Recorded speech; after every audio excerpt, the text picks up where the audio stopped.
She is the director of the Family, Infant, and Preschool Program in Morganton, North Carolina, which is the home of Early Intervention Fidelity Coach Institute. She provides training around the country on capacity building early intervention practices, including how service coordinators can use coaching to help families build sustainable change around their priorities. She recently authored a paper, Operationalizing Capacity Building Family Support, which is available on the FIPCASE website, and I will also put a link to it in the chat so that you can read it at your own time. So welcome, Sarah. Thank you so much, Jenny. Thank you for the invitation, and thank you all for being here. Service coordinators are my favorite group of folks to talk to and to do some training for, because I know how every time you go to a national conference or every time training's being offered in early intervention, it's rarely being offered to service coordinators or being offered for service coordination specific duties. And this training is going to focus on a specific type or a specific set of service coordination duties. We're going to talk about the key characteristics of capacity building practices and how to apply them to family support topics. So all those issues that families bring up with you that they need support around, or that you observe that families need support around, like food insecurity and housing and finding childcare and reliable transportation, and all the many things that sometimes come up from time to time.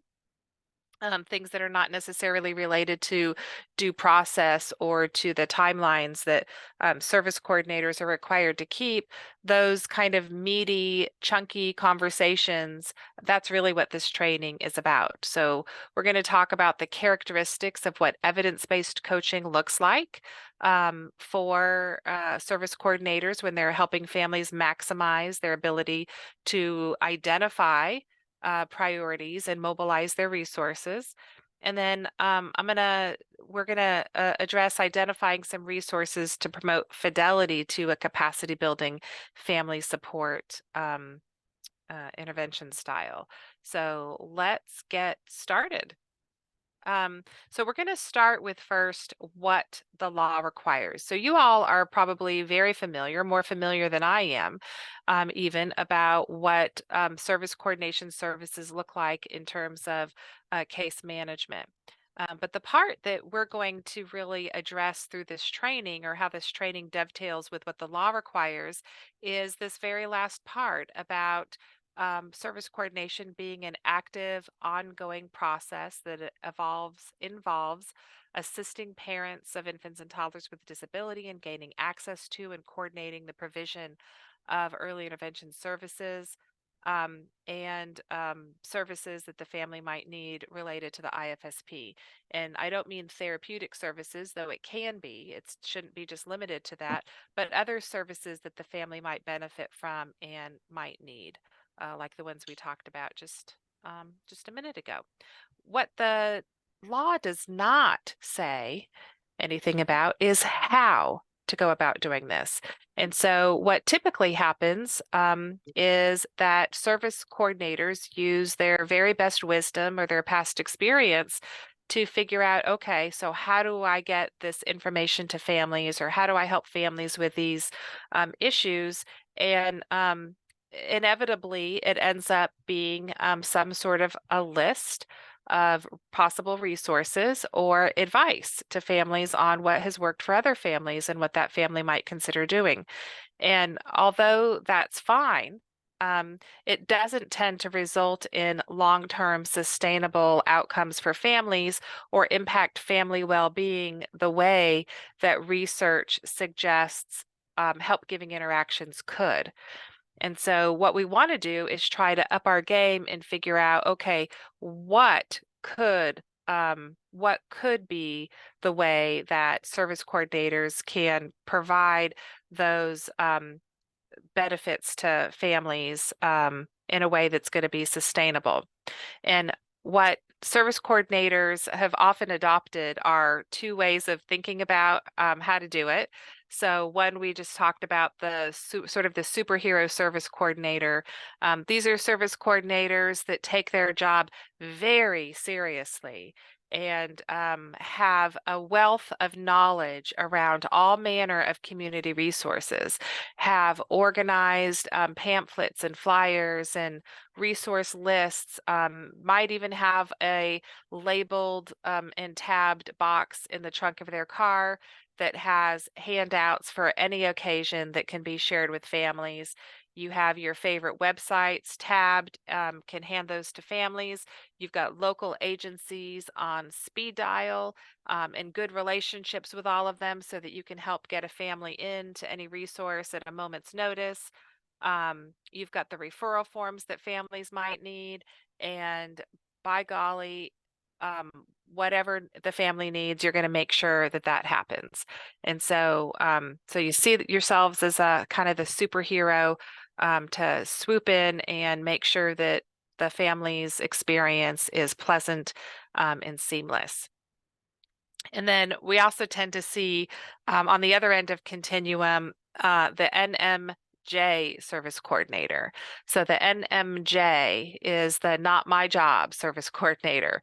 So you've got your tasks, they've been outlined in the federal regulations, and those are the things that are concerned about child development. They are paperwork focused.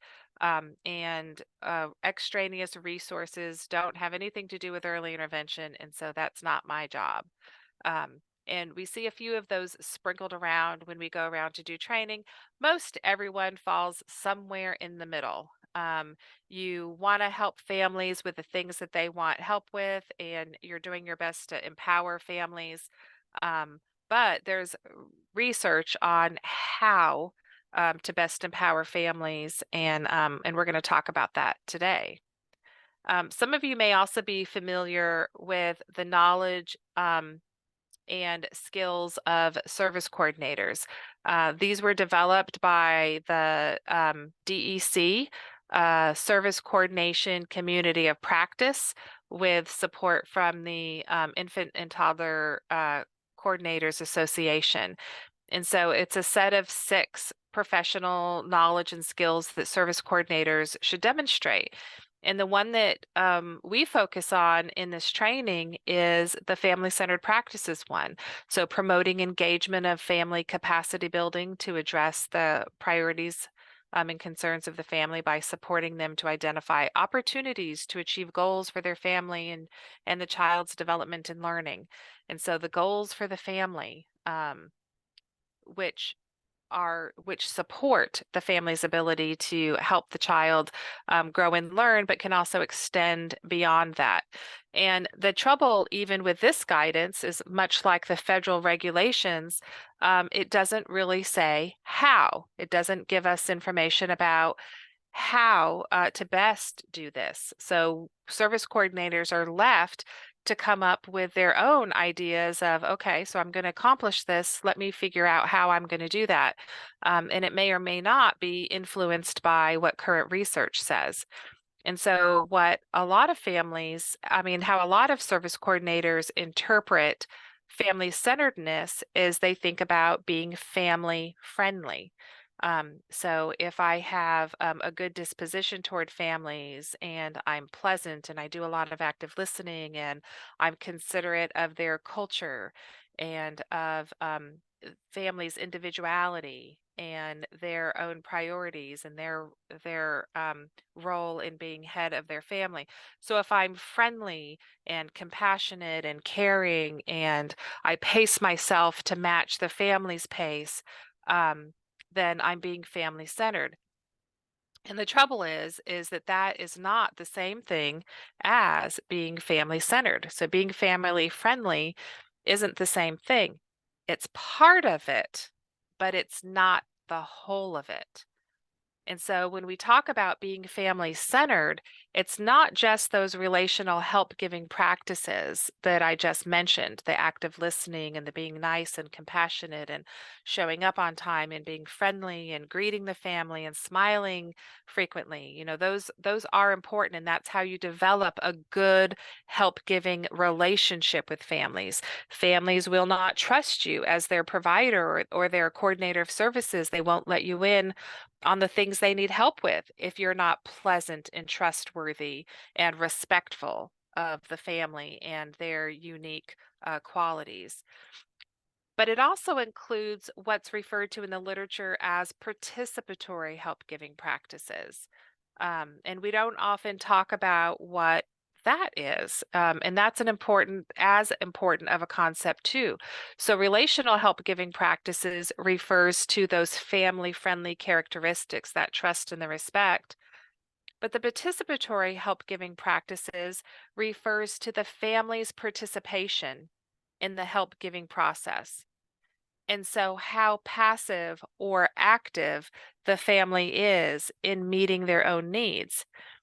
So, when families have needs related to transportation, getting a list of the public transportation options would be considered passive. Or if the family's looking for high quality childcare and getting a brochure about high quality childcare and then a list of childcare programs in their area that are highly rated and recommended, that's a passive way of receiving help. But oftentimes, because of caseload size and other factors, that's the kind of help that families end up getting.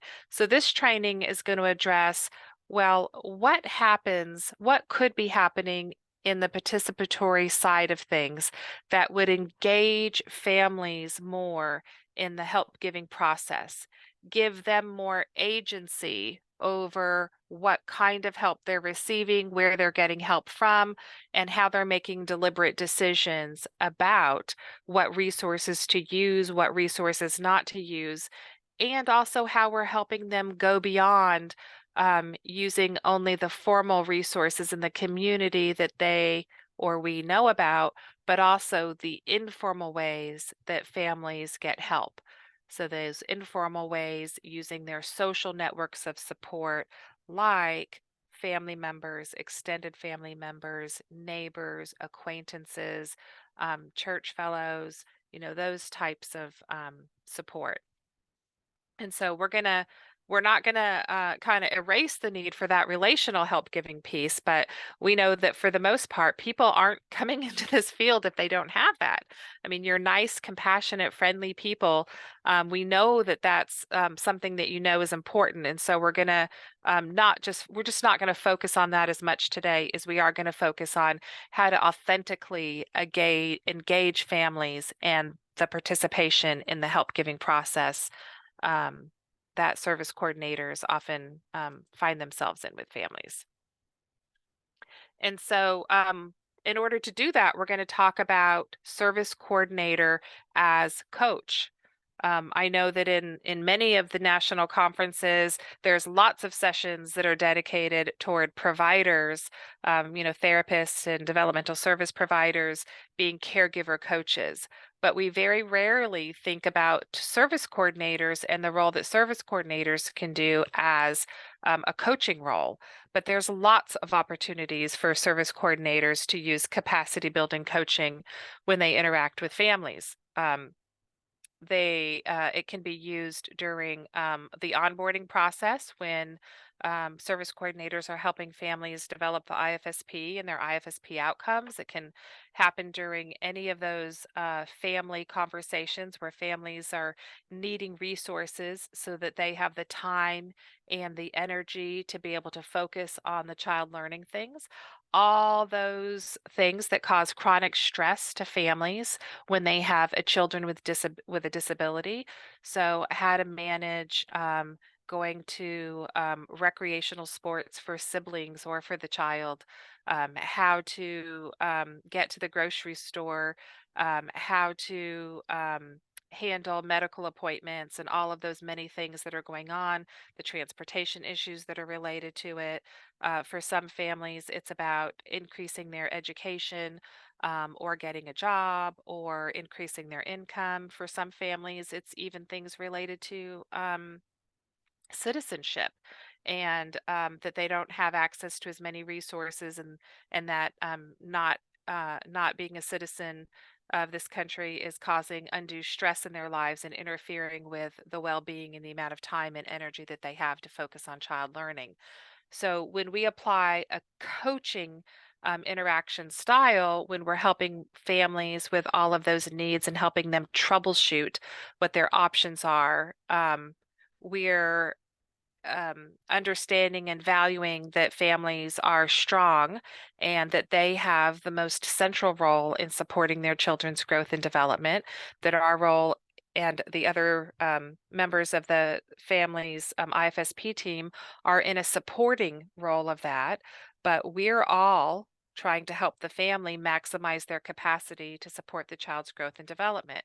The providers, by helping families understand about child development and responsiveness and the role of child interest in learning during their everyday routines, and service coordinators by helping them reduce the stress and have the resources that they need in order to be able to manage all of the parenting tasks that they have to do with their family. It involves us embracing the opportunity to help families with things that do support their well-being. And so when families bring up topics, or we know that families are struggling with things, how do we hit that face on, and not just wait for them to ask for help, but invite them to ask us for help if that's something that they do want help with? And then how do we use coaching to help families meet those immediate needs in ways that build the family's capacity to meet future needs? And that's an important concept that we're going to be diving a little bit deeper into. And so that last part, that is the how. That's the how of what it is that we're going to do. And I want to kick off talking about the how, by sharing with you a very quick video that was put together by the Center for the Developing Child at Harvard University. You may recognize the voice that narrates this video, and some of you may have seen it before. The voice is Jack Shonkoff. Dr. Jack Shonkoff. He was the author of, or is the author of Neurons to Neighborhoods, very popular book back in the early 2000s that showed how learning occurs and it really got people talking again about the brain science of learning and the brain science of decision making, and how what we as help givers or people who support families, how what we do can change brain architecture in the people that we're helping. And so there's some science behind how help giving works and how it works when it's done at its best. So a lot of what we're going to be talking today has a foundation in neurons to neighborhoods.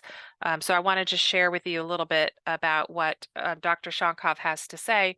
And one of the things I'd like you to listen for when you listen to this like almost 5-minute video is what does Dr. Shonkoff say about why we don't get the outcomes with families that science suggests that we should? We talk about evidence-based practices, and the evidence-based practices say this is what we should achieve, and these are the outcomes we should achieve.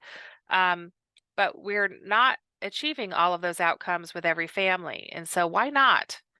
Because knowing the why not will help us really hone in on okay, here's what we do. So I'm going to go ahead and play this now.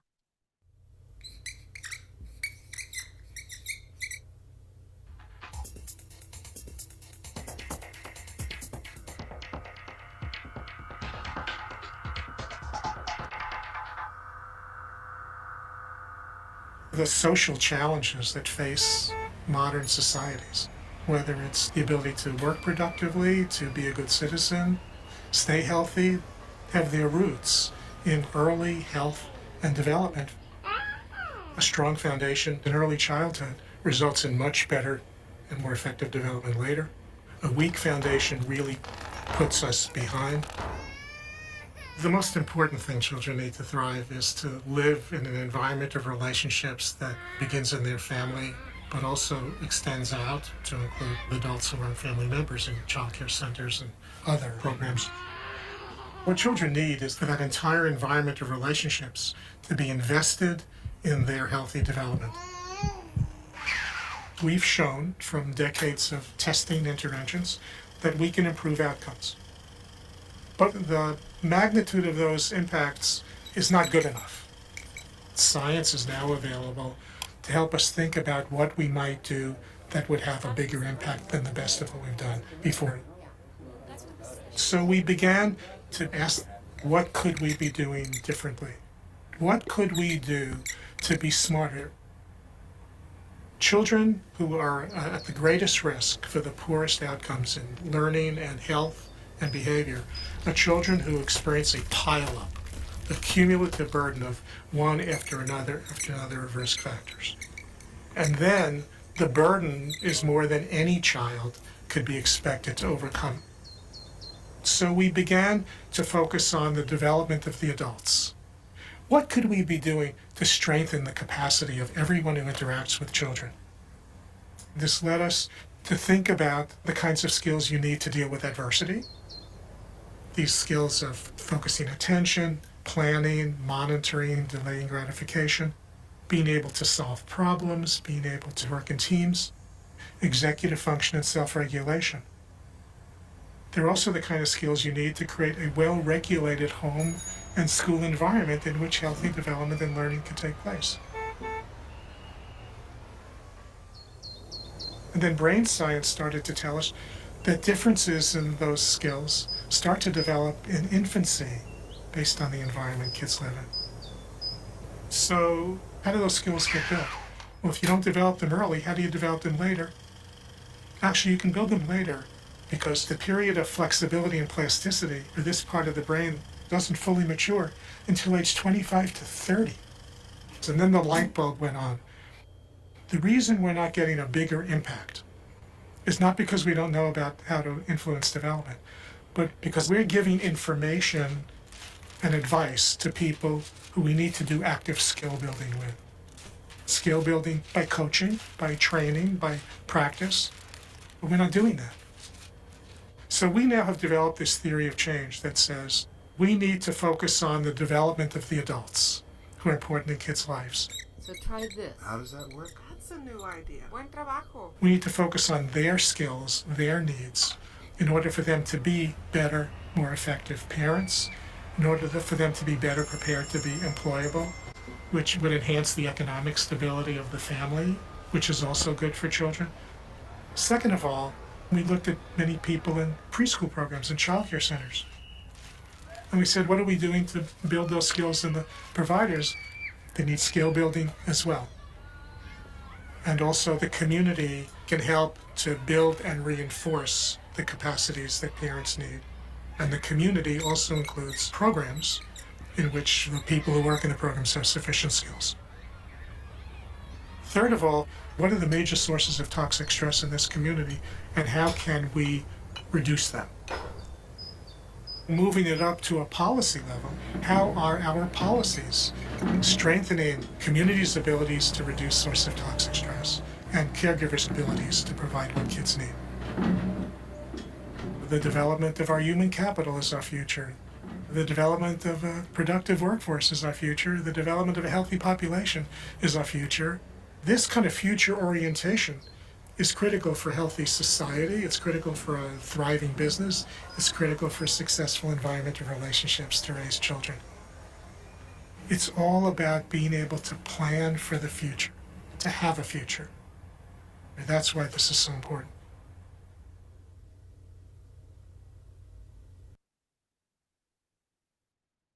All right, so let's just take a moment of pause and let that sink in for a minute. And while you do, I want you to pull open your chat box.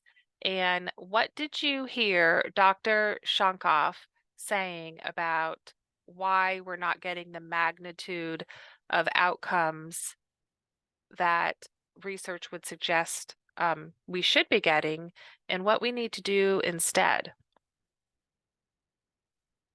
What did you hear from that?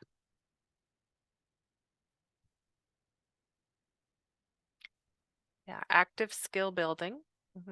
Active skill building instead of giving just information and advice. That we tend to focus on child development. Right. That's right. Yeah. So we tend to focus on child development without a lot of consideration for the support that children need to grow and develop when we're not there. And so empowering families and building the capacity of families through skill building and through coaching. He named coaching specifically that is the best way to ensure that what's happening between visits and what's happening when we're not around is giving families an opportunity to practice the things that they want to practice in order to achieve the priorities and outcomes that they want to achieve. And so we have to think carefully about what role information and advice plays for families, because that's something that they're passively receiving, and they'll either take it or they won't take it, but it rarely connects with them in terms of with an outcome. Right. So if you give parents some advice and the parent follows your advice and something great happens, they rarely connect the great thing that happened with the thing that they did. They almost always connect it with the advice that you gave and your role in being there. And so on the one hand, it might feel good to have parents say, "Oh my gosh, my service coordinator is so great. If it weren't for her, we wouldn't have this and we wouldn't have that. And she's just a wealth of information." And on the one hand, that's a huge compliment, but on the other hand, it needs to cause us to wonder, what impact has my role had on helping the family understand that they are the ones that caused their growth, or they're the ones that caused the positive outcome that they had. Who are they attributing their positive outcomes to? And we want to make sure that that they're building their capacity to not only implement the knowledge and skills that they're gaining, but that they're able to attribute that to what it is that they're doing. So before we move into the actual meat and potatoes, give me an idea through the chat about what are the resources that families tell you they need? What are these high frequency topics that service coordinators in Kansas are dealing with? Finding childcare, housing, oh, mental health, that is a big one. Transportation, food and diapers. Mental health, paying bills. Yes. Yes. Generally having enough money, finding Medicaid, getting hooked up with Medicaid. Autism evaluations. That's a big one. Those are becoming harder to find. Housing, employment. Yeah. Yeah, that's the same that we see here. Autism support after the diagnosis. There's lots of options. Oh, beds. That's one I haven't heard before. Rent assistance. Yes. Yeah. So same, very similar bed bug help, car seats. Yeah. Very similar to the kinds of feedback that we get from folks in North Carolina and from other parts of the country.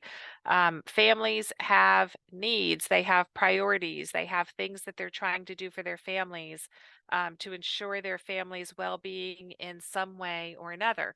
And so these are all things that we can help them with as service coordinators so that families can have safe, healthy households for their children, and also the time and energy to help support their children's participation in the family routines and activities that we know promote development and learning.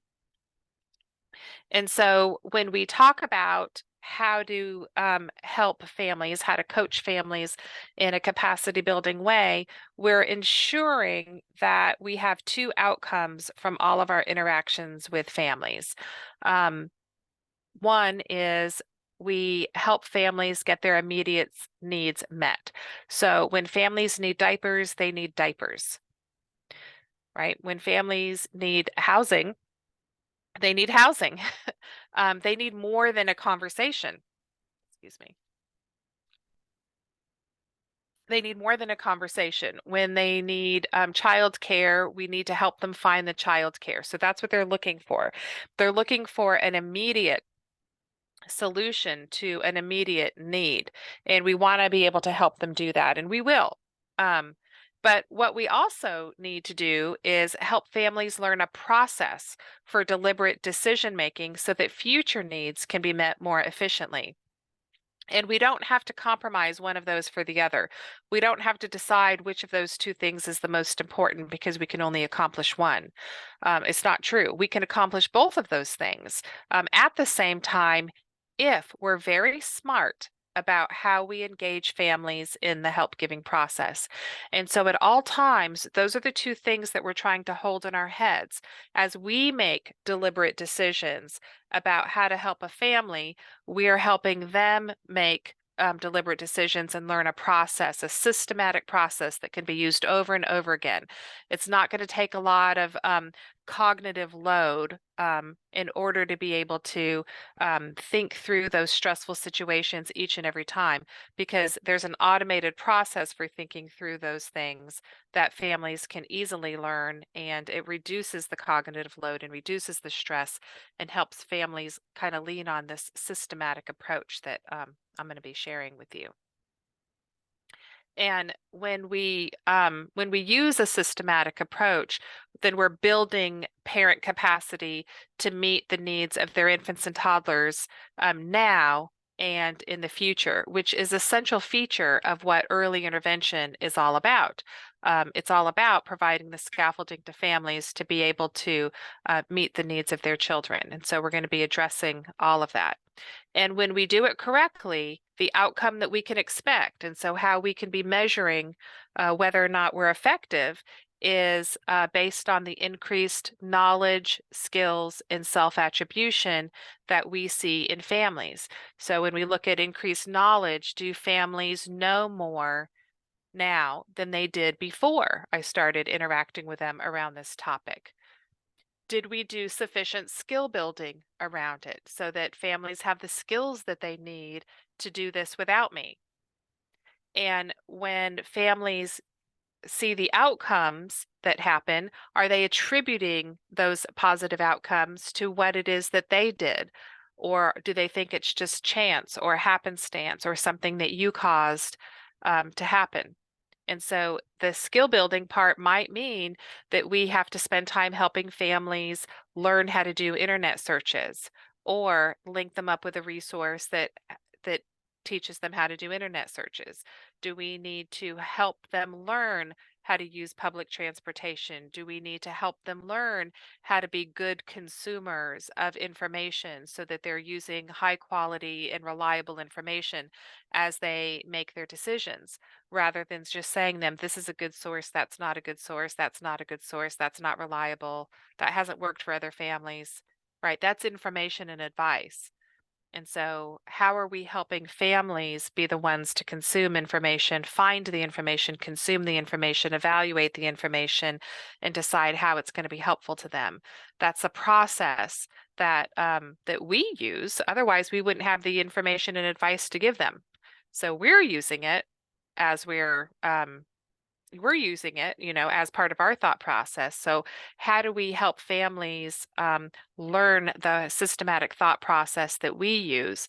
So in order to do that, we've kind of got to dial in on, okay, what tasks are involved in that thought process? What is the systematic thought process that we use and that could be used for families? And the systematic nature of that thought process is important because what research has shown long before Dr. Shonkoff wrote his book and developed that video is that the manner in which support is provided, offered, or procured by professionals influences whether that support has positive, neutral, or negative consequences. And so if you take the same family and have different ways of helping them find childcare, some of the ways that professionals use are going to help families in a long-term sustainable way. Some are going to have no effect on family functioning, and other ways that we might choose to engage families are actually having negative consequences on them. And by negative consequences, I mean it's causing them to become more dependent on other people and more dependent on services, which means when those things aren't there, they have no safety net and they fall through the cracks. And when the research started to show that some families had a negative outcome or negative consequences for participating in these helpful programs like early intervention and Head Start and Early Head Start and some of those other programs, then that's what really got the research rolling on, okay, what is it about some of these experiences that are causing families to have such positive outcomes and others that are having neutral or negative outcomes. And what the research found is that there's two sets of practices that when they happen together give the increased confidence and competence that families need, that capacity building outcome to families. And the two practices are resource-based practices and coaching. That's how they are referred to in the literature. For the purposes of today, I'm going to mesh those together and show you how coaching is used to implement resource-based practices and move families forward. And so we're going to call that capacity building family support practices or capacity building service coordination practices. So when it comes to those issues that families need help with, these are the sets of practices that you can lean on and you can use to have those ongoing interactions with families. And so so the way that looks is it happens in 5 steps, and these are going to start at the top, so top down. So what service coordinators do is they help families. So all of these are help families. None of these are service coordinator does this. These are help families identify their priorities. So the family has to be the one engaged in deciding what my needs are and how am I prioritizing those things within my family's life. It can't be something that the service coordinator says, you know, I think you should do this first and that second, or have you ever thought about doing this? It really has to be from the family. They're going to be more invested in identifying their own priorities. They're going to be more invested in all of the activities that go into creating change. And it will prevent you from spending time with families on things that they aren't going to think is important enough to follow through on. And then the next step is identifying the formal and informal resources that could address those priorities. And we're going to talk a little bit more about what formal resources mean and what informal resources mean. But this is the brainstorming part of the conversation where they're brainstorming options. And the process of brainstorming options is an important one because people can learn to brainstorm, but not everybody knows how to do it. And we have to create the time and space to allow that brainstorming to happen. And for options to come out. And that's part of what reduces the stress as families, knowing that there's lots of options out there. And so, okay, so I'm going to be okay. There's enough options, even that the bench is a few options deep. I've got some safety net options out there. And then once you've got options identified, it's about analyzing and selecting the right resource for the family.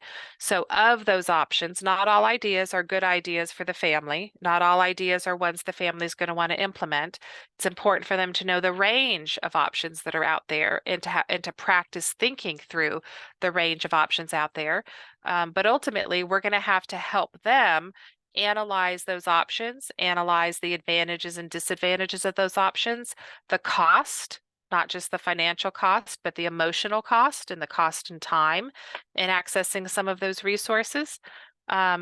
and be able to make a decision about which ones they want to try, which ones they want to use, or which ones they want to use first. And then there's mobilizing the resources. So helping families be the ones to mobilize the resources. So this is not about us bringing a box of food. This is about how the family is going to obtain the food that they need for their family. And or whatever that resource is. It's not about us filling out the application, but how are they going to obtain the application and fill it out? We're helping them develop a systematic routine for putting things into place. Oftentimes, this is where the skill building comes into place. That the skill, not having the skills to be able to access something is often what interferes with their ability to mobilize or access a resource. So that's an area that we need to be looking at to see if we've got to invest some time and support there. And then the most often forgotten step of the process is evaluating the usefulness of the resource. It's so easy for service coordinators and other help givers to say, oh my gosh, that's so great. That worked out. I'm so proud of you. That was fantastic. And we're evaluating it for the family, but the process of helping the family evaluate it for themselves is important because we're not going to be there. We're not going to be there all the time. And so we want them to think about, okay, so what happened when they accessed that resource and what was beneficial and what was not beneficial and what would they want to change about how they do that next time? Because the next time you might not be there and they're going to have been thoughtful and pre-planned about it. And that kind of thing. And oftentimes, that last step might loop us back around to identifying more formal and informal resources. So, for example, if that resource fell through or didn't work the way the family expected, or they had a plan to go to the play group at the library, and lo and behold, the child got kicked out. And so that didn't work out. We might need to go back to the formal and informal resources that had already been identified and brainstormed, or identify some more so that they can be analyzed and then mobilized too. The more times you use that systematic process with families, the more able they're more able they are to internalize and adopt it, and it becomes part of their automatic thinking process. This is a way of making deliberate decisions, and we often have to deliberately walk ourselves through this process at the beginning. But once we do it over and over again, it becomes automated and relieves us of some of the cognitive load of making decisions.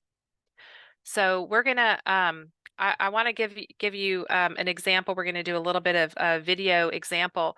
But one of the stories that I just wanted to kind of share with you is this can be used in everyday life, not just with the people who you support, but it can be used as a decision-making process for anyone, including you. So if you've never stopped to think about how you make good decisions in your life, this is how you make good decisions in your life. This is directly from, the brain science of decision making. And what happens when you do this loop is it's very reinforcing. So every time you get to mobilization and access resources and it works, you get a dopamine release in your brain. And you get that feel-good hormone that allows you to feel just really good about whatever just happened, that you then associate with all these actions that you just took.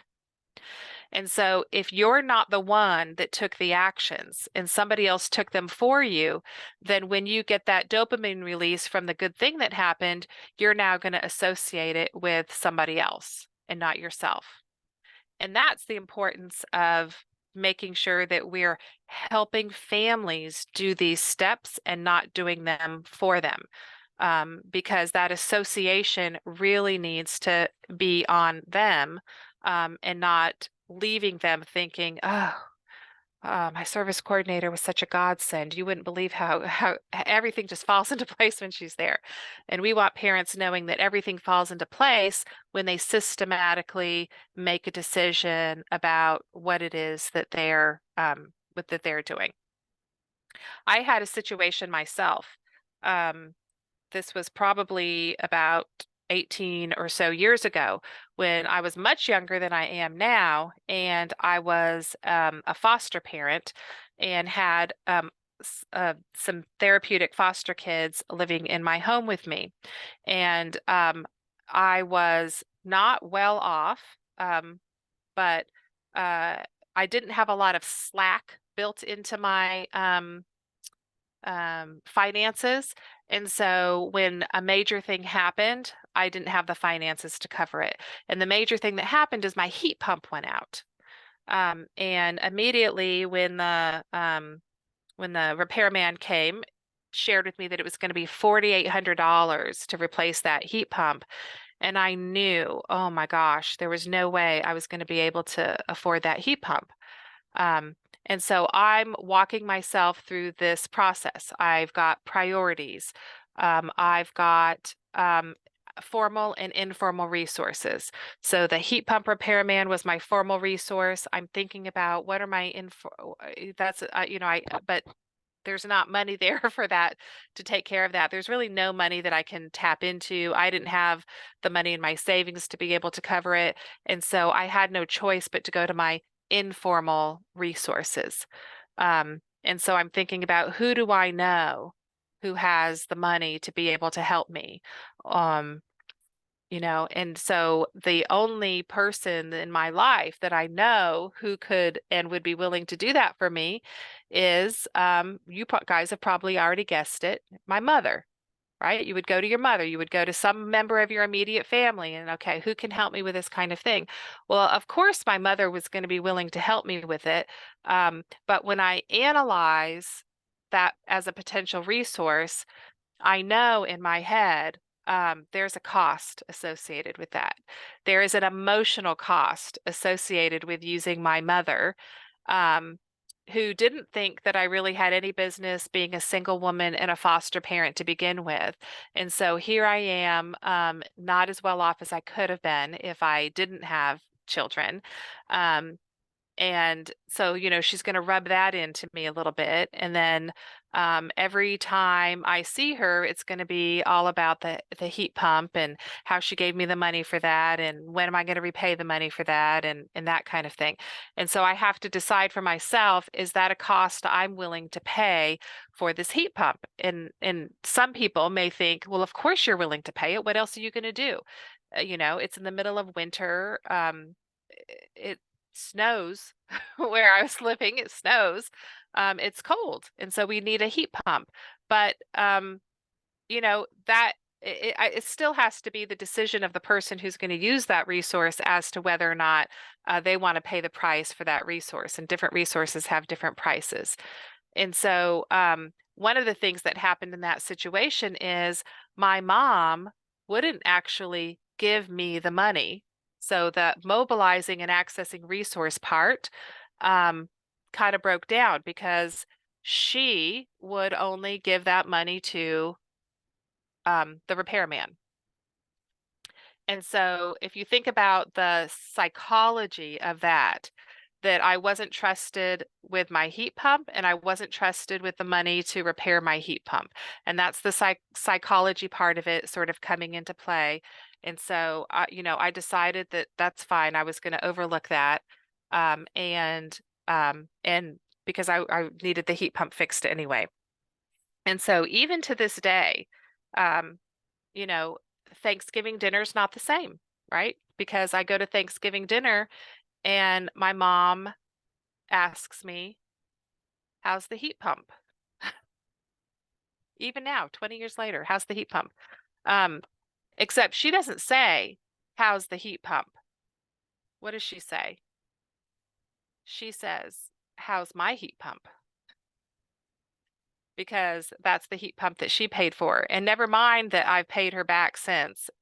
But so that's what I mean when I say the cost of resources. And we have no way of knowing what that cost is for families as they engage in the help giving process. So we have to be very respectful of any decisions that they make around what's available to them, what the analysis is of those, and then how to mobilize those things. So let's take a look at an early intervention example of what that process looks like. So I'm going to share with you, this is actually a reenactment of a visit around childcare. Many of you put childcare in your comments about the kinds of help that you need to sometimes give families. And so this family is the Watsons, Mr. Watson, Mrs. Watson, and then they have two children, Abby and Jack. And Abby is the child enrolled in early intervention. Jack is a little bit older than early intervention. I want to say he's 5 or 6 in this video. But he was enrolled in early intervention when he was younger.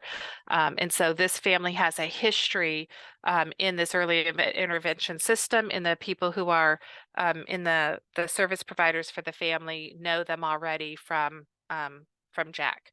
And so in this situation, Mr. and Mrs. Watson, Mrs. Watson's getting ready to go back to work, and she had been a stay-at-home mom with Abby and Jack since Abby was born, and now she wants to go back to work, and they need to find a child care program. Jack was in a child care program, and the mom's very friendly with them. It's not a foregone conclusion for her because she's just gotten some vibes from the teachers and from the director about that they might not be able to meet Abby's needs. They've seen Abby growing up. Abby has a cleft lip and palate. She has a lot of drainage. She's still having surgeries related to it. And there have been some complications. And so I think they're just giving her some bad vibes about whether or not they think Abby could be appropriate there. And so the mom's thinking that she might have to go someplace else, and it's just causing a lot of stress on the family. So I'm going to share with you the conversation that the early intervention provider in this case is having with the family. And the provider in this case is playing the role of the service coordinator.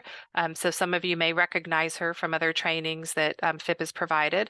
But you can see what actually happened in the conversation. And then we're going to talk through how it matches what the framework is that I shared with you, and maybe even what you would add to that conversation or might do instead or in addition to what the service coordinator is doing. All right, so let me, so as you watch this video, you're going to be listening for identifying the priorities, identifying the formal and informal resources, analyzing and selecting the resources, mobilizing and accessing the resources, and evaluating the resources. So all these things that are right here on the side is what you're going to be listening for. So now that we've talked about what you want Abby to do and learn, let's talk more about what kind of support you would like. I'm not sure. What do you mean? Well, you mentioned you were interested in getting Abby into a child care program so that you could look at going back to work. Where would that fit in your family's priorities? That's a pretty high priority. We would like for her to have other kids to play with and for her to get used to being away from us for part of the day. I've already talked to the director of my son's preschool, and they really don't think that they can handle Abby's needs. So I don't really have high hopes for finding a program. Well, tell me a little bit more about what you're looking for in a child care program. I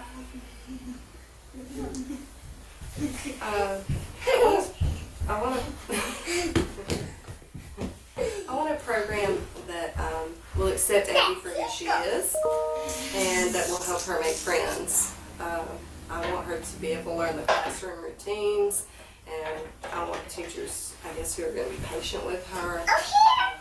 She'll probably need a smaller classroom, just because a lot of kids running around makes her really anxious. So how does that match what your son experienced in his child care program? Oh, that program's been great. There have been a few problems that have come up, but they've always been really good about calling me and talking to me and setting up meetings with me so that we could come up with a plan to help him, and he really likes them. So what do you think are the barriers for school families about meeting Abby's needs? mentioned that her excessive drooling would make it hard to keep the toys and materials clean. There's also, she's not potty trained, and so there's a rule in that classroom that she's getting ready to move up to that she needs to be potty trained before she moves up. So I'm worried about that. And then she has some trouble with tantrums during the day, and with that bigger classroom size, it could be an issue. So what are your thoughts about how to help that program overcome their reluctance to enroll in Abby? I don't really know what can be done about it. I think all schools have the same limitations, same standards. I'm not really sure where Abby will fit in. Okay. Well, just like we talked about strategies that we can use here at home to help Abby be more successful and to participate. We can offer those same types of supports in her childcare program. So as we think about the process we used to kind of figure out or identify what supports and accommodations we could make here at home, and then what strategies you as a family could use to help Abby. What do you think would be helpful for the childcare program as we move forward? So I don't really think they know about what support she's getting at home, and that they could get them at the childcare program too. I don't want them to have to redesign their whole program just so that Abby can go there, but I think there are some strategies they could adopt and some procedures that they could implement that would definitely help. Just like they did for my son. Well, what do you think about what the next steps would be? I think I should probably schedule a meeting with the director. We just talked in passing before, and I could talk to her about some of my concerns and our options. When do you want to do that? Sometime within the next month. All right. What additional support would you need before we do that? I think it would be helpful if you or somebody else from the team was there. They could talk about some of the strategies that they could use to make it work. Because I would really like for it to work. Okay. Well, what would our role be at that meeting? When they talk about the reasons why Abby's not a good fit, it would be helpful if you could talk about some of the strategies that they could use to make it work, because I would really like for it to work. Okay. So what would your role be at that meeting? I guess I could get everything started and talk to them about what we're doing at home, and I've learned some things today that we can use in the classroom. Maybe I can share those. Okay. So I do think we need to talk about what would be your backup plan if we can't make it work the way you want it to at this childcare program. Well, you've given me a lot of really good ideas, and so I guess I could use those ideas to start thinking about other childcare programs, just in case it doesn't work out. Peekaboo. Okay, so when would you like to schedule a time for me to get back in touch with you after you've talked to the childcare program? Maybe a week. Okay, so about a week from today, Right. I'll just give you a call Okay. and we'll see what you've got arranged with the childcare program and who we can get from our team. Okay. Okay. So let's systematically then talk about what the components were in that conversation and what you saw the provider doing to help the family think through their priorities. So you can use the chat, but what did you see? How did you see that being addressed in this conversation?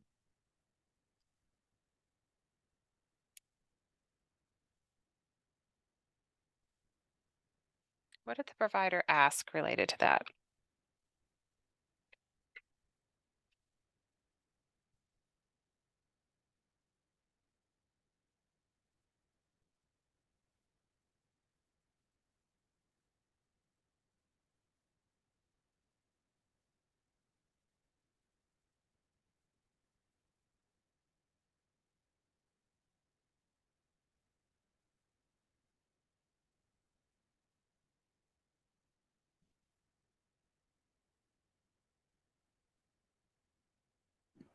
Okay, so people are starting to put some ideas in the chat about what questions Chris asked. She did ask those questions. So the one that really addressed yeah, what is your priority about finding childcare? Yeah. So there's several questions that you all are bringing up that are key questions in the conversation. The one that really helped the family um, address the priorities or think about the priorities is when she asked, wait, she brought up, well, you said, for example, that finding childcare was important to you because you wanted to go to back to work. Where does that fit into your family's priorities? So that was the question that she asked. That's an important one for you to put in your pocket for a couple of reasons. Um, Oftentimes, families who are overwhelmed, and there's a lot of things that they might want help with, or a lot of things that seem critical or really important. And helping them when something new comes up, when you're already helping them with some things, that's a great question. So, where does this new thing fit into your list of priorities? And the family may say, well, I think we're going to need to address this first before I can do anything else. And then you'll know, okay, to set aside the other conversations and address this one first. Or it could be that you ask, where does this fit into your list of priorities? And they say, well, it's down the road a little bit, but I just wanted to make sure that we've got it on the radar.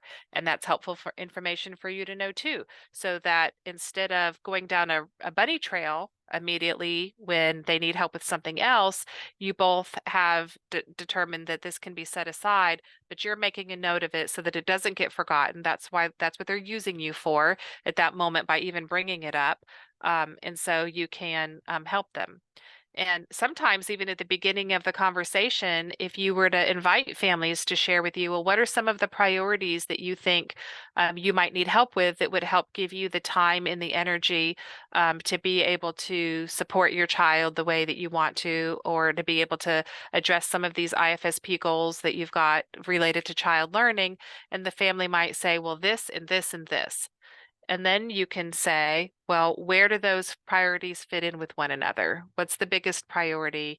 Which one makes the most sense for us to tackle first? Those are the kinds of questions that you're using to try to help the family identify how they're going to rank those priorities and address them with you. It's also important for us to be open-minded that some of the priorities they mention might not be ones that they're inviting us in to help them with. And so we also want to be asking that question as part of it. So which of those priorities do you want my help with? And then we can go ahead and get started on it. Because some of them they might be mentioning, but they might be things they just don't feel comfortable working with you on, or want to keep private, or already have some ideas around. But that really is the first step, and that's kind of what it looks like. It can be as quick and simple as what you saw the provider in the video do, where it's just one question, or it can be a lengthier conversation because they've got many things to consider all at the same time. So it can look both of those ways. What you do need to keep in mind is the questions that the provider's using to gather that information from families and to prompt the families thinking. They're open-ended questions. They're not yes/no questions. So the provider's not asking, do you have any other priorities? Do you want to focus on this one first? Because when you ask it in a yes/no way, what you're really doing is offering the idea and asking the family to agree with it. Do you want to work on this one first? Do you want to work on this one second? Should we go to this one next? Open-ended questions are yes/no questions, and it's really about you presenting an idea and the family either agreeing or not agreeing with it. That puts you in the driver's seat. It puts them in a passive role, and it does absolutely nothing to help them take control of the problem-solving process, which is ultimately what we're trying to help families be able to do. So it's important that they're open-ended questions. We're using all these open-ended questions as placeholders to help families think systematically about this process as we move forward in the process. So we're basically the scaffolding that we're providing are these questions, these reflective questions. And it's creating space and structure for families to then enter the thought process in a very systematic way and engage with you. So those are, so that's how in this video we saw the provider focusing on priorities and some of the different ways that it can look. Let's talk about how the provider helped the family identify formal and informal resources. And so another word for this is called brainstorming. So how did the provider help the family brainstorm what their options were? This is where we want to help the family come up with solutions. We want to help them come up with potential solutions. What did we see happening in that front?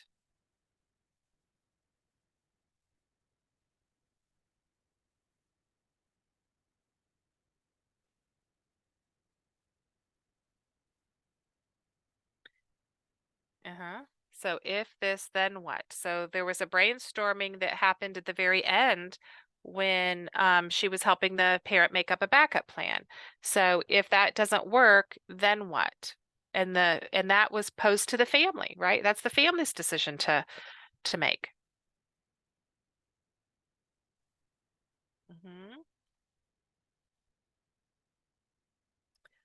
Yes, that part of the conversation started when she asked mom to compare what worked with her older son. So that was the start of the brainstorming. So that's using sort of an existing resource or existing knowledge. So helping the parent think about, what did you do last time you had this struggle? Or what did you do last time? What did you do with your son when it was time for childcare? How did you help the school in that situation? And that helps the mom think about how they worked together and whether or not that solution can be applied to this situation. So those previous experiences about childcare. When she asked the parent, what are the barriers for the school meeting Abby's needs? That's not a brainstorming question, but she did need to ask that question in order to know exactly what the problem was that needed to be brainstormed or needed to be overcome. So that's an important one for you to think about, helping the family identify, so what was the barrier? And now she pivoted to, so what are the options of what we can do? She talked about her, what she did with her son. And then she asked another question, a very open question. What do you think would be helpful for you to do here? What do you think would be helpful for you to help the school know what could happen? So what do you think would be helpful? That it was a key, and I'm repeating that over and over again because that's when you want to have in your toolbox. What do you think would be helpful? What do you think could be helpful? What do you think you could do to resolve that issue? What do you think you could do to overcome that barrier? I'm sure Chris's, the provider's mind was moving a mile a minute, thinking about, oh, here's what she could do, and here's what she could do. But did you notice how the provider did not offer those suggestions right there? She didn't say, well, here's how you could overcome that. Even though later in the conversation she did have some information to add, she didn't add it yet because she didn't know what the parent knew and what the parent didn't know, and she wanted the parent to have the experience of brainstorming and coming up with those ideas. And once you provide an idea, the parent's likely going to run with it and not have the experience or the practice being able to brainstorm ideas. And remember, these visits have two focuses. One is to meet the immediate need, which happened, and two is to do it in such a way that the parent is learning a process for deliberate decision making. And so that's what we saw here, is the provider holding space for the family to be brainstorming options. Now, if you were the service coordinator in this situation, what else do you think you could have asked to help the family brainstorm? Because what you saw was one way the conversation could go, but it's not the only way. Every time a family needs childcare, this isn't the way you would automatically have the conversation. What are some other questions that you could use to prompt the brainstorming related to childcare? What time constraints do we need to keep in mind? What options are you aware of in your area? Perfect question, Jessica. That's an excellent one.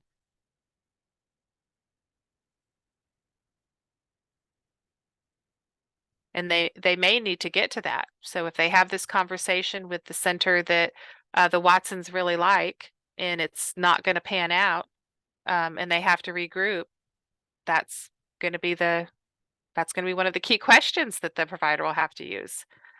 What other brainstorming questions can you think of that you would use if you were going to have this conversation with a family? Think about some families you might be having this conversation with. Okay. So Deb's bringing up helping the family analyze some of the positives about the current child care situation. Because that can lead to ideas about what could happen in the new situation.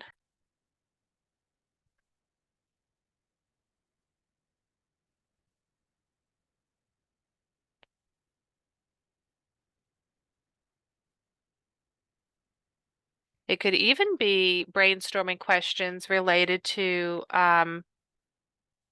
what high quality looks like to them, right? So if they want to think about, I mean, right here they were thinking about brainstorming around actual child care centers and how to overcome the barriers of this one center. But when you're helping families with child care centers, it's often the case where you're going to help them brainstorm what qualities are you looking for in a child care center? What else are you looking for? What else do you think that you're going to need in a good child care center? So that's something that you might be coming across. Who else do you know who has kids in child care in the area?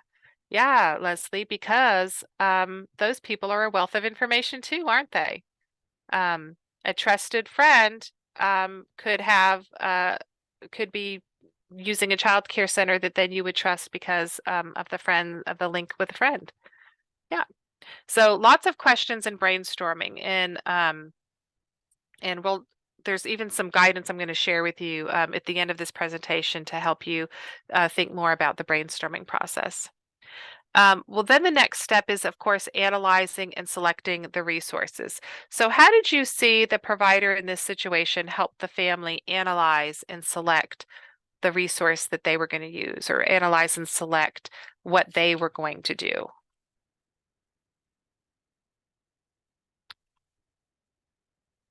What open-ended question did you hear being asked?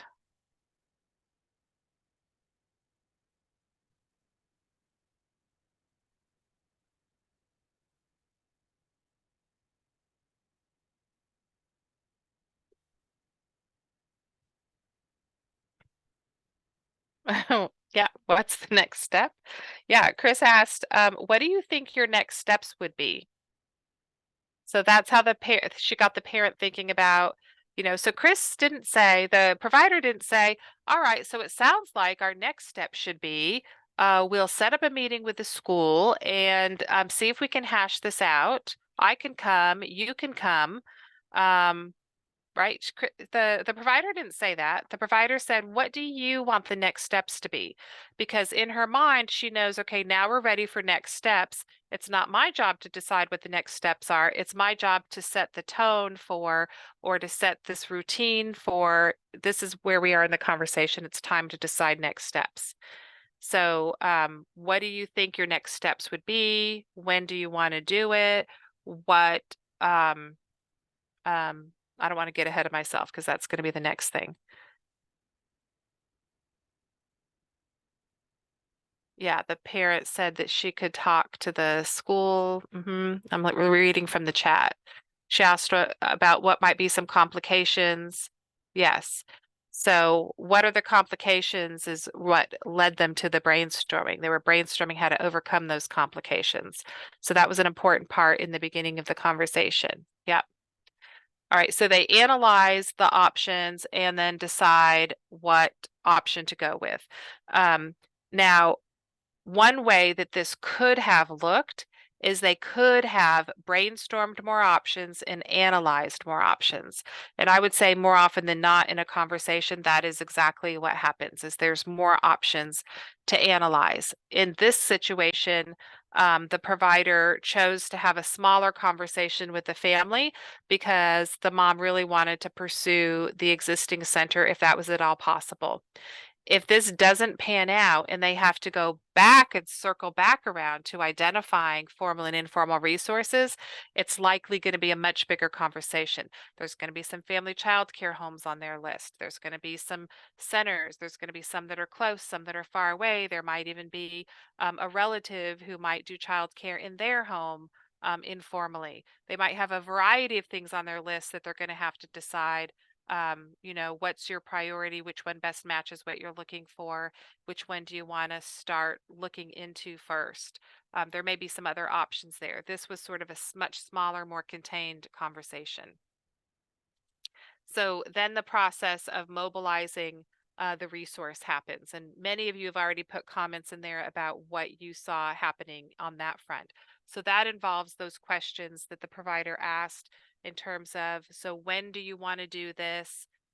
What support do you think you're going to need? What is your role going to be? What is my role going to be? All of those questions are to help empower the parent to be the one who mobilizes this. The comment I most often get around this is how surprising it is that the professional didn't say, okay, I'll set that meeting up and facilitate that meeting with the child care center so that they understand what the what it is, the services that we can provide and how that will work. And you know what, that's fine if she does. That's how it happens in lots and lots of places. But let's just take a moment of pause and think about the value that it had when the provider didn't do it that way. And it didn't take but 90 seconds more to have that part of the conversation. It was super short. But keeping the family in the driver's seat around when do you want to do it? What support do you think you'll need?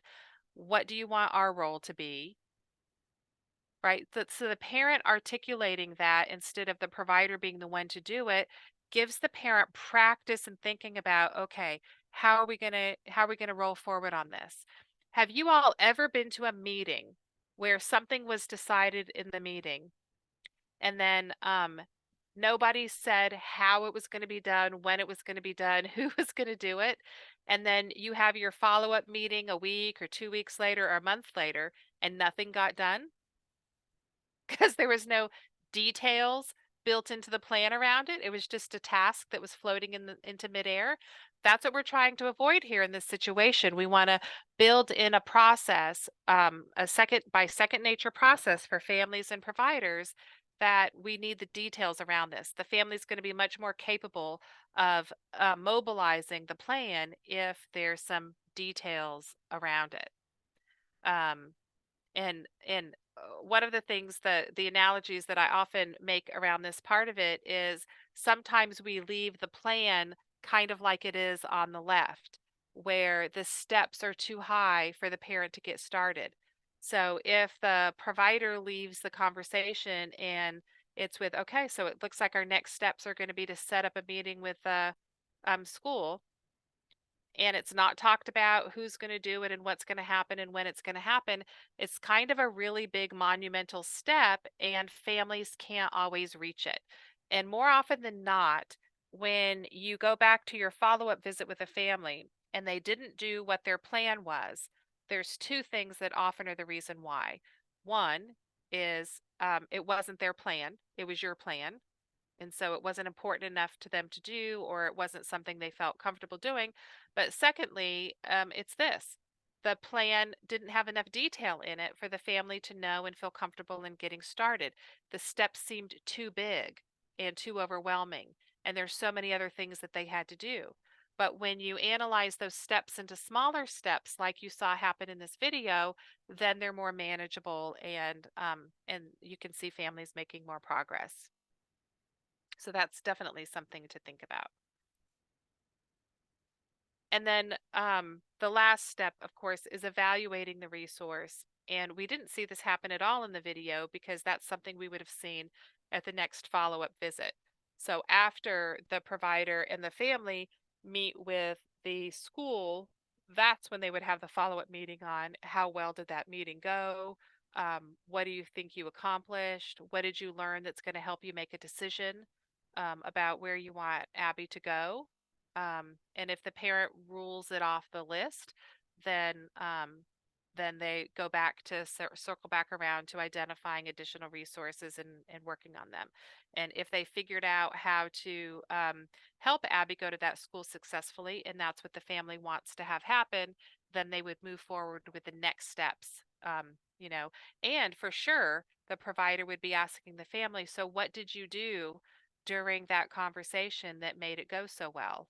She's going to want to really mark the self attribution and reinforce that attribution of the parent. What did you do that made the conversation go so well? How did you end up preparing for that meeting? How did you know what to share with them? Right? All of those questions are going to help the parent next time around when they need to do something really hard and something really important for their family. They're going to be thinking about, what did I do last time that made that go so well? How did I prepare? Right? Because the more times we do this systematic process with families, the more second nature it becomes and the more automatic it becomes. And this helps us think about when we're working with families, am I building resources with the family or am I bringing resources to the family? And we want to make sure that we're always helping families build rather than us being the ones to deliver resources to a family that's passively awaiting for those resources. And I know how big caseload sizes are and can be, and that this is easier said than done.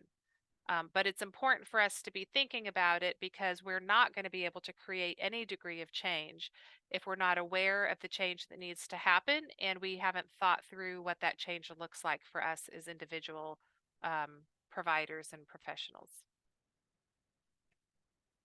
So I'm just going to pause for a minute to see what questions you have about that systematic process. And then I'm going to share with you more about the handouts that I know you've gotten and you've probably seen dovetail nicely with the information in the presentation that you just saw.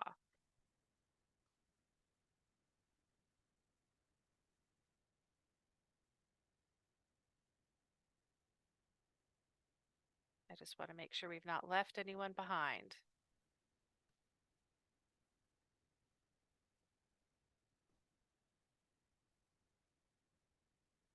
Okay. There's still time for questions, so we'll have some time at the end. So if you're thinking about one and you need time to type it, don't worry, you're going to have time. You can start working on it now if you want. So the main handout for today's training, you may have already accessed it. I'm going to put it in the chat again so that you've got it really handy. This is available on the FIP.org website. And the cool thing about this handout is, in fact, I'm going to put it on my other screen so we can look at it together. Are you still seeing the presentation or are you seeing the handout now? We can see the handout now. Okay, perfect. The cool thing about this handout is everything that we talked about in the presentation is right here in the front material so that you can have just an kind of an at-a-glance resource at what the framework is that we're using, a little bit about what capacity building is and what help giving practices are. This is where the literature on the slide around relational and participatory help giving practices came from. So you can kind of see that in here if that's something that you're interested in knowing more about. And then the really cool thing that I like about this is the coaching guidance around conducting brainstorming. So if you find that that part of your conversations with families is the part that's the most lacking, or you feel like you really want to be able to, you never get as many um, options from families as you think that you should. Every time you ask a brainstorming question, you just get one option, and then so you never do any analysis, and then that's the thing that ends up getting mobilized because it's the only option that ever got discussed and that ever came up. This page is going to help you think through more questions that you can use to get more options. What is really helpful to families and to us as individuals is when we know we have options, it decreases our level of stress. To think that you only have one pathway forward, and if that pathway doesn't work, you're stuck, it can be debilitating, and it can make you not want to move forward because you're afraid that it's going to fail and you're not going to have anything else to do. And so you're kind of paralyzed with indecision about it. And we don't want that to happen to families. We want them to know that there's always other options. They may not be good options, they may not be their best option, but it's important to know that there's options. There's some place for me to go if this thing doesn't work out, this main thing doesn't work out. And those other secondary options, they can be analyzed and nipped and tucked and fine tuned so that they would work for a family. And that's part of the process that can happen if those other options become top on the list. So these are some really cool questions that you can have in your pocket and that you can use to help spearhead the brainstorming part of your conversation. Some of these you saw be a version of these you saw being used in the video conversation that we had. And there's even an example of how those questions might get used. And then the really cool, I'm just going to fast forward because the cool thing about this is there are, I don't know, 175 different no, I'm just kidding, not 175. There's dozens of conversations, and they all follow this flow. Some of them are more complex than others because the topic is complicated, but they all follow this flow. If you're wanting to use coaching with families to help them with their family support needs or their well-being priorities, you ask for more, they bring up a topic, you ask for more information to clarify the priority. You find out what the family has done so far. You find out why the past solutions are working or not working. You find out what other ideas the family has for solving the issue. This yellow box is where you then can share some ideas that the family didn't know or didn't come up with. So we want to reinforce the family's role in the brainstorming process. So we always ask them first, and we have them get all thunk out of ideas, and then we can add any ideas that they didn't think of. So instead of us giving them 20 ideas and them saying yes or no to all of them, they're going to brainstorm 12 ideas, and we're going to add 2 or 3 more to it. So now they've got a big bucket of ideas. We're going to help them explore the advantages and disadvantages of the ideas, and other considerations that they might need to think about in order for those ideas to be effective. Find out then we're going to help the family develop their plan, and we're going to be listening for specific action steps. We're going to be looking at what those size of those steps are to make sure that they're manageable. And if not, we might ask some probing questions here to get those steps manageable. Find out what other supports the family might need to achieve this plan. So in other words, what other skill building might need to happen in order to make that successful, and then schedule some follow-up so that we can help them evaluate the usefulness of the resource and continue to help them if there's continued help that's needed. So no matter what the topic is, this is the flow that we're trying to achieve. If you internalize this flow and you use it every time, families will internalize this flow and they will use it when you're not around to have those conversations. I had a situation. I know I sound like everything I own is breaking down and falling apart, but I had a situation where my car broke down on the side of the road. Um, a tire blew out. And so if you've ever had a tire blow out, you know how stressful that could be because your car starts going crazy and you've got to, sometimes you can barely get it to the side of the road. And I was on my way to pick up my son from after school. And you know how serious they are about being late for after school. Like really serious. It's like a dollar a minute, and then after 10 minutes they call the police or something to come get the child. So it's like ridiculously anyway. And then so I'm on the side of the road. I know I'm already like booking it to try to get my child on time. You've got all these stresses happening. I've got cars whizzing by me. I don't know if I'm safe. I can't remember, are you supposed to get out of the car while you wait for help? Are you supposed to stay in the car when you wait for help? And if somebody hits you, there's a guardrail. Am I going to get pinned in the guardrail, or am I going to get hit by the car? Um, I don't know who can pick up my child, and you've got all of those situations happening. Do I call the roadside assistance first? Do you call?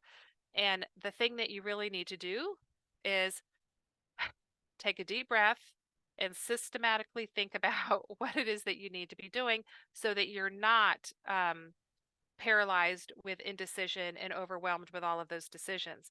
So, being systematic and walking yourself through this process when you yourself have an important decision to make, whether the decision is one that causes a huge amount of stress or it's just where is it that we're going to go on vacation this year, and thinking about my options. I highly recommend you yourself practicing using a systematic thought process like this, because the more second nature and automated it becomes for you, the more second nature and automated it's going to be when you use the process with families that you're supporting. So that's my plug for practice. So that's the conversation almost every time. And then when you follow up with the family, there should always be a follow up. And the follow up will always be with you asking them about how their plan went from the last time you met. Families will always answer in a variation of one of three things. They'll either have tried it and it's working, tried it and it's not working, or tried some of it and some of it's working and some of it's not working, but there's a mixture of working and not working there, or they haven't tried it at all. And so then depending on how they answer that, that dictates kind of the flow of the next part of the conversation. And regardless of how they answered it, notice how all of those options kind of meet back up at a central point for you to continue the conversation with the family. So even when the family hasn't tried the plan yet, for whatever reason that is, you can upfront and kind of get to the bottom of it and then help the family figure out what their plan is. And so these are two very general pieces of guidance. The rest of these roadmaps are all very specific and address topics that you all shared in the chat as being important topics. So needing money to pay bills, that was directly from somebody's comment. Might have gone a little too fast. Needing housing. Not feeling safe at home, so there may be domestic violence issues or household issues. The cool thing is up front, there is a table of contents, and so you can see exactly what roadmaps are included in this packet, and that can help you prepare for conversation. So again, these are not scripts. You're not expected to read from these. That's not how they were intended. Every conversation is not the same. This was to show you how a coaching conversation looks around a certain topic. So the questions are very general. The way you ask the questions are going to be much more specific to that family. There may be some questions that you add in here or some questions that you omit because the family's already thinking about it and already providing that information before you even ask it. And that's fine, absolutely fine. So it's not a script, but it's something you might use to prepare for the conversation. One of the biggest challenges that people who are learning caregiver coaching say to us is, I'm busy thinking about what my next question is going to be. And so I'm not listening to the answer that the family's giving, and my conversation ends up coming across a little bit like an interrogation. And this is meant to help you overcome that. So if you plan ahead of times, These are some anchor, not anger, anchor questions that help anchor my conversation from where it's going to start to a good ending point where there's a joint plan. If these are my anchor questions and I already know what those are ahead of time, I can be listening thoughtfully to the parent so that I can comment on what their ideas are, comment on what their analysis is, and be able to ask the next question that makes the most sense to ask, because I'm not busy worried about what I'm going to say. So I would highly recommend using them to plan, but not use them during your conversation. If you have a conversation that totally flops and you're like, I don't know why this conversation didn't go anywhere, I would pull out one of these roadmaps, the one that best fit your conversation topic, and say, okay, where did I go wrong? Like what would the flow have should have been? And what did I forget to do? Why did my conversation just spin and spin and spin? And so this can help you with that. So that's a gift. And then the other handout that Jenny shared with you that is a really good one. It's there it is. It's a set of infographics that we developed just for service coordinators, because nobody ever develops anything just for service coordinators. So we developed something that's just for service coordinators to use to have these capacity building conversations. So the first one I recommend going to is the one on the bottom of the list, Do Service Coordinators Coach? And this breaks down how everything you learn today is part of coaching. So coaching has 5 key characteristics: joint planning, action practice, observation, reflection, and feedback.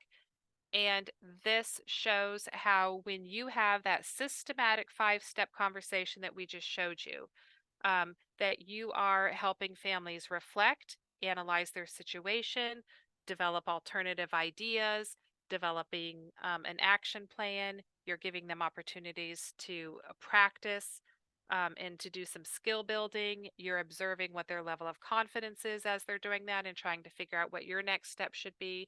So that's all kind of packed into this handout as a reminder for what it is that you're doing. And the rest of the handouts in that packet are showing you specific instances of how you can use coaching to help families. So some of you might be thinking about, I think I could use this in transitions. You totally could use this in transitions.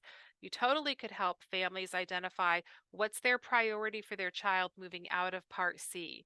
It might not be just Part B. It might include Part B, but it might not just be Part B. There's a whole world of resources beyond Part B that families might want to think about. So are they interested in getting their child involved in recreational sports? And how are they going to meet friends and socialize outside of school? And what are the other opportunities that they have for motor development besides the physical therapist that comes to the school? So talking about playgrounds and gymnastics and other activities they might want to get their child involved in. There's a ton of brainstorming that can happen around transition, and then analyzing which of those ideas the family wants to try and what additional information do they need about those resources to know whether or not they're going to fit with them, so that when families leave Part C, they leave with sort of a kaleidoscope of options that are well thought out, and that the family already has a plan for how they're going to do it and what kind of support they think they're going to need doing it, and a plan for how to get any special equipment or resources that are going to be effective for them. So there's a handout to kind of prompt you to think about how to use these practices for that. Reviewing IFSP outcomes. There's a handout related to how you might use coaching to do that. And then there's one also developing outcomes. And then there's a general one related to accessing resources. So again, it reinforces the material that we talked about today in the presentation.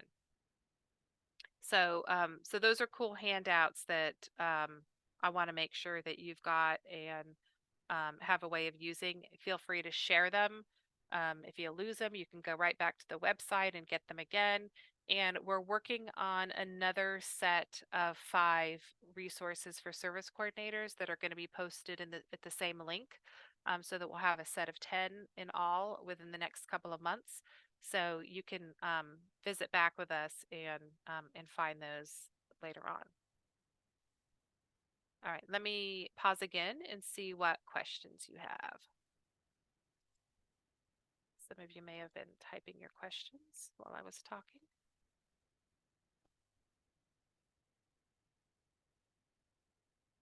I know this is being recorded too, so there's a QR code right here for people who are watching the recording, and they can hold up their phone and find those handouts.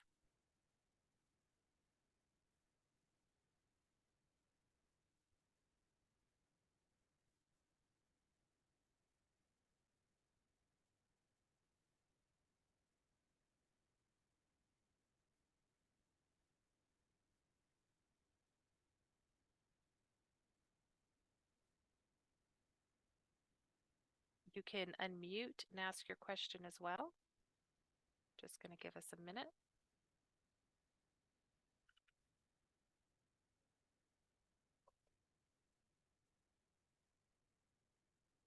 You are so welcome for the graphics. That set that I showed you aligns everything we talked about with coaching, and the other set that we're developing aligns all of those topics with the 5-step framework that I shared with you today. So it's all the same information, it's just presented differently from a different lens.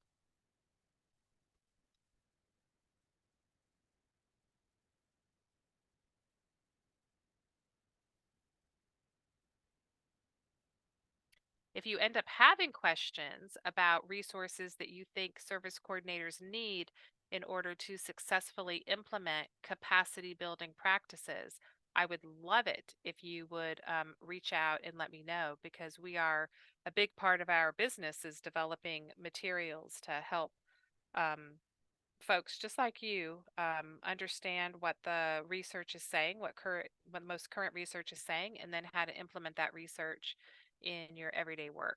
So we would love to know what else we can develop and make available. So our last task for today is the doggy bag. We like to call it the doggy bag. So what's the most important thing you learned today? And what's your implementation plan? So what's the most important thing you learned today? And basically, how's that going to change what you do tomorrow? What's your plan? What do you think you might need to do differently to move your own self closer wherever you are on the continuum of evidence-based capacity building, participatory help giving practices? That's a mouthful, isn't it? Wherever you are on the continuum, what's your next step? Okay, set the stage for better skill building.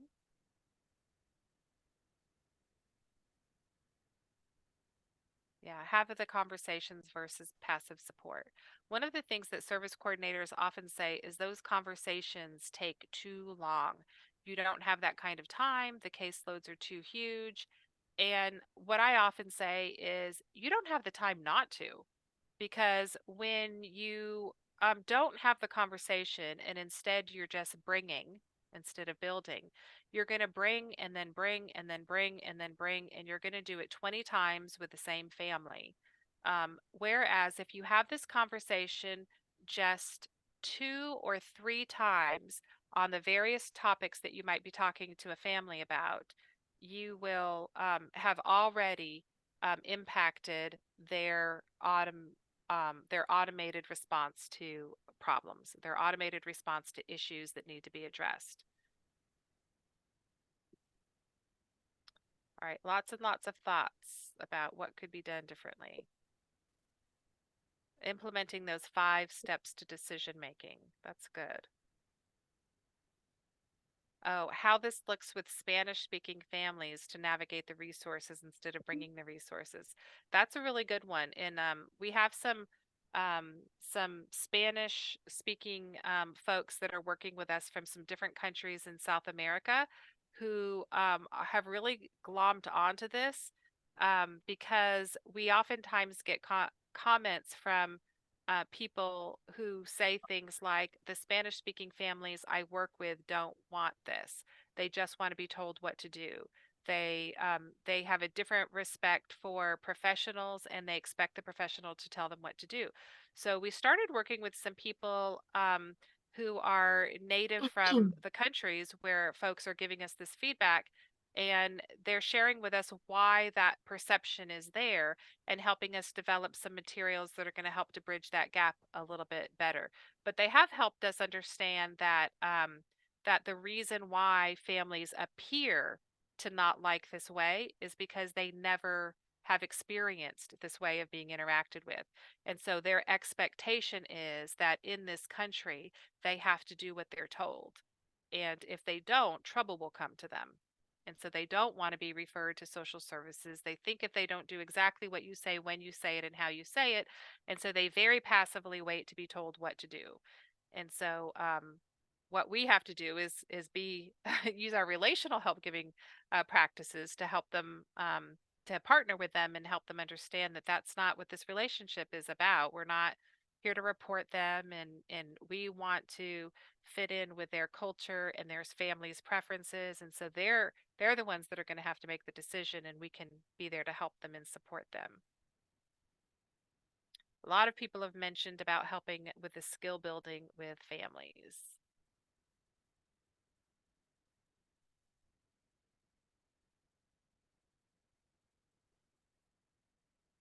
Yeah.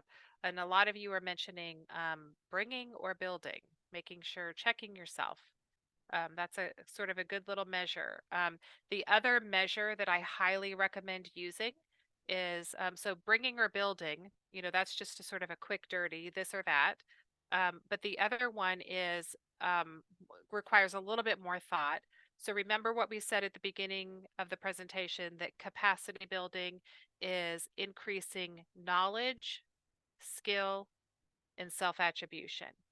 And so after a capacity building conversation or a conversation where you intended to build the family's capacity and to have this thoughtful, intentional conversation, you can ask yourself, how did I increase the family's knowledge? So what do they know now that they didn't know before? And it could be concrete knowledge about a resource, or it could be knowledge about how you make good decisions, how you make informed decisions.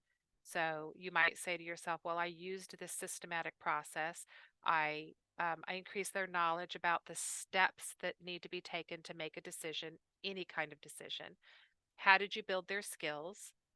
Well, because I asked them the open-ended questions, I helped them build skills in um, brainstorming, and I helped them build skills in using a systematic thought process, and I helped them build skills in using the internet, and I um, went with them and helped them build skills in public transportation or, whatever. But how did I build their knowledge and skills? And then how did I build their self-attribution? So, what questions did I use to help them attribute the changes that are happening or the changes that have happened to things that they've done? And you don't have to wait until the very next conversation to do it. Even in this conversation, when Chris asked, "Well, what worked with your son? What did you do to help your son's situation?" Right? So focusing on past self-attribution or past successes can help future successes. There's a lot of research around the best thing to help with future successes is experience with those same successes in the past. So bringing those forward and talking to parents about things that they have done and how well they've worked out is how you build that. So that's a sort of a 3-point way of doing your own little self-assessment. How did I build knowledge? How did I build skill? And how did I build self-attribution?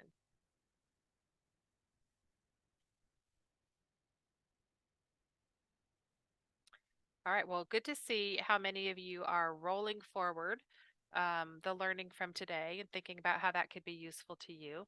And again, I thank you all very much for participating in this training today. I loved being here, and it would be really helpful to us if you wouldn't mind. This is a super short survey that we always do at the end of our trainings so that we know what we can do better and continue to evolve how we're offering the training. You can use that QR code, or you can use this. I will put it in the chat. You can use that link in the chat. And then when the survey opens up, just make sure that you pick resource-based intervention practices as the training that you attended so that all your feedback gets associated with this training, and I can use it to continue to improve this training.